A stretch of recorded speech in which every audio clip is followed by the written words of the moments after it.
Now, the controversy continues to trail the death of 14-year-old Karen Akphager, a student of the Premier Academy located in Lugbe area of Abuja, as the family of the victim insists she was sexually molested while in school. Now, though the school authorities have continued to deny claims, saying she was a victim of medical condition badly managed, but the family of Karen insisted she died following complications from a case of rape. Now, our correspondent Amadin Uyi is following this report closely and earlier on filed in this report. The Premier Academy, located at the Lugbe area of Abuja, has been in the eye of the storm in the last 6 weeks. This followed the death of Karen Akphager, a 14-year-old student of the school. Though Karen has since been buried, unresolved circumstances surrounding the cause of her death has continued to pose many unanswered questions. Medically, for the number of years I've practiced, at least I've been in it for over 20 years, I know she was mismanaged. Because with what she was already in, the next step would have been for her to go into coma. But with prompt medical attention, we would have been able to bring her out by suppressing the blood sugar. But rather than managing her, they decided to sedate her. She wouldn't have been able to come out of it at her age and with all that. There's no hiding place. They are now changing it, shifting the goalpost and saying, yes, she may have been raped, but it did not happen in their school. Karen was in Premier Academy, Lugbe, for at least over 6 weeks before she got so sick, and eventually we discovered she had been raped and she died. The mother of Karen spoke to newsmen in Abuja, claiming circumstances leading to her death showed there are many unanswered questions by the school authorities. My daughter called through the school phone and she started crying that, "Mommy, I said you should come and pick me." I said I came, but the school wouldn't let me. So when she was crying, I got angry. Then she asked to speak with my brother who was with me. After they had ended the call, I asked my brother what she said, and she said, "You people don't even know why I'm asking you to come and pick me, and you're going back without me." And the house mother told my brother that she couldn't even walk to school on Wednesday, 16th, that's the Wednesday before the Saturday, that she had to be supported by her friends to go and write a test, which she wrote crying. She alleges that there is evidence that Karen was sexually molested while in school.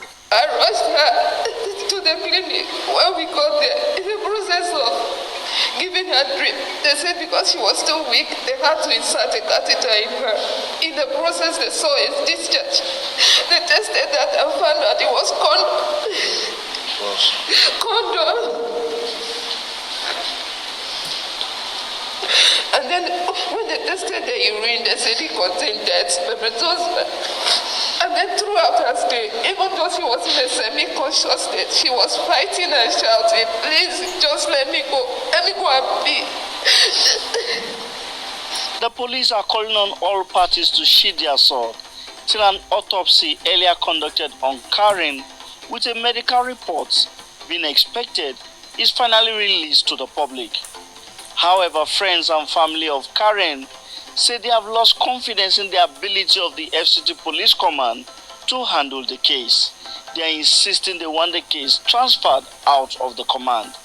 News Center Television is following up on events and will update you as more information comes in. From Abuja, Amadin Uyi, News Center Television. All right, quite a disturbing story.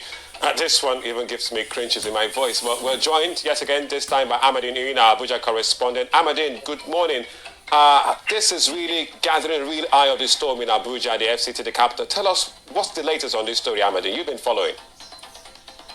Morning, Olisa. Morning, Oluchi. At the point, right now, the autopsy result is still being expected. But the family of Karen are insisting they no longer want the FCT Police Command to handle the issue as by the police.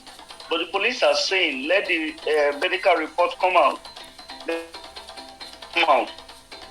And then also, let's conclude our investigation. Let's know who or to blame.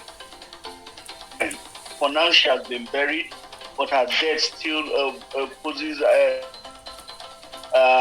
source of worry and concern, because she was 14-year-old, and whatever was the case, she was supposed to be protected by, and most especially by the Nigerian state. A sad story, because this young girl, 14-year-old, she died from sepsis, which is an infection that came as a result of the condom that was left in her system. And this brings a lot of questions, especially for the school. Now, looking at the school as case study, the school has over 52 CCTV points placed, properly placed. So this means they have already good protocols in place. What is the parent suing the school, and is there any court injunction or anything being put on hold until the autopsy result is out? Now we had a session with our school. You would see our mic there when we went to see them, and the school are claiming that, in fact, they told us about the CCTV cameras, that if anything of that sort happened within the school, they would have known that they have over 50 CCTV cameras.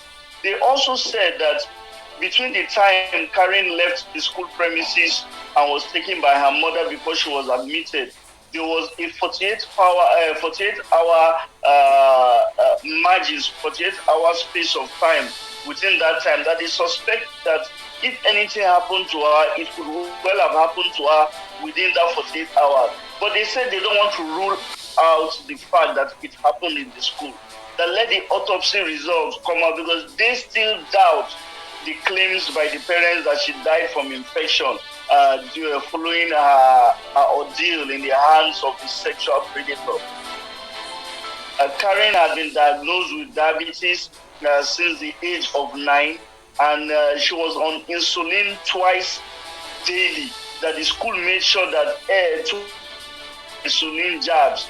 But between the time Karen left till Monday morning, they suspect that she did not take those jabs at home, so she had a condition.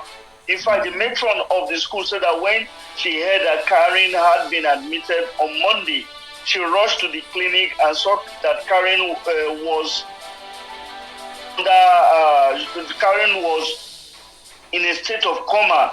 But she was worried because, first of all, there was no doctor there monitoring her condition. Then secondly, if she had been sedated, it was the wrong thing to do, because if she had a high level of sugar in her system, personnel were meant to do at that point in time was to try to reduce the sugar level in her system. So she was scared to come out of the coma. And that, to me, even made matters worse. There was no oxygen tied to her system. So she said that she asked for the doctor. They said the doctor was not around. She asked for the evidence from the hospital, from the clinic, where they said they saw latex and others, but she was not given. So she is maintaining that Karen was badly managed. But the mother is presenting a different story. The mother is insisting that she believes the reports of the medical personnel of the clinic that she was taken into, and that the report says that they found latex in her system and they found sperm cells. So she believes Karen was sexually molested.